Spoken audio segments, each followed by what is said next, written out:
My name is Pujni, and in this podcast, I'll be talking about my personal language journey and the experiences that led me to this moment in life. I was born and raised in the Middle East in Kuwait. However, my background is Sri Lankan. Growing up in Kuwait as a Sri Lankan, I had to learn to be bilingual in English and Sinhalese, which is my mother tongue. As I grew up at home, I started learning to speak in Sinhalese as my parents, my grandmother, my uncle and aunt, and family friends would speak to me in Sinhalese.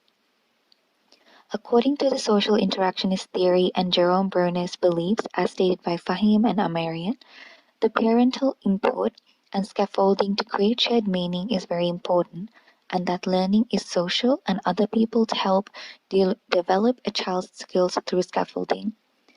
Once I turned 3 years old, I started lower kinder at school. In my school, we had children from various backgrounds. There were children from India, Pakistan, Iran, Lebanon, Indonesia, Bangladesh, Philippines, Afghanistan, and many more other countries.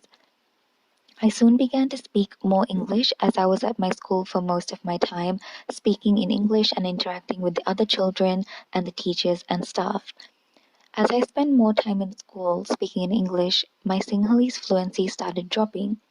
It came to a point where if my parents spoke to me in Sinhalese, I'd reply in English due to me having spent more time interacting in English. This made my parents realize that they had to speak to me in Sinhalese more at home, which is what they then started doing. They did this so that I wouldn't forget how to speak in my mother tongue.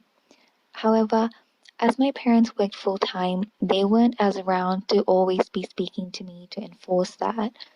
According to fellows in Oakley, it is important for settings such as homes, childcare, schools, where children learn to provide them with good models of good spoken language, regular opportunities for purposeful and enjoyable engagement in speaking and listening, and positive messages about their oral communication efforts.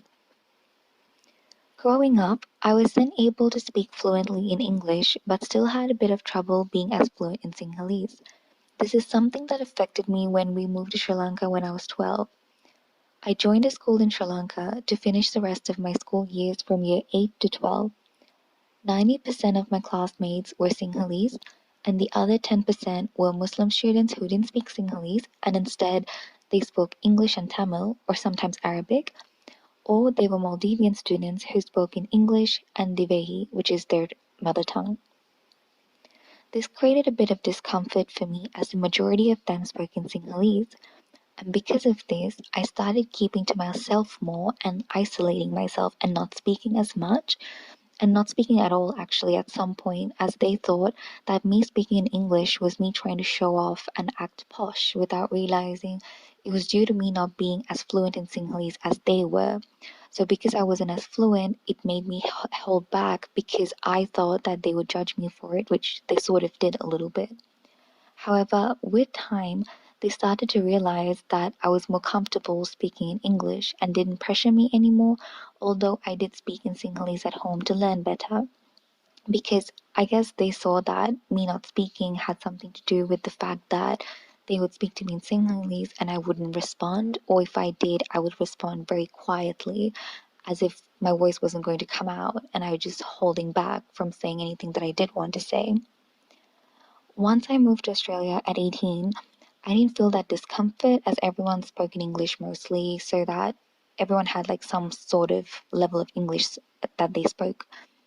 Once I met my distant family here, I had grandparents and distant family relatives. I started speaking with them in Sinhalese more, which has now made me quite fluent in Sinhalese as well. It goes to show that learning a language truly is a journey, and had I had more of an influence when I was younger, I could have learned a few more languages growing up, as I seemed to be getting the hang of it, but without staying focused and wanting to learn, it didn't stick as it should have.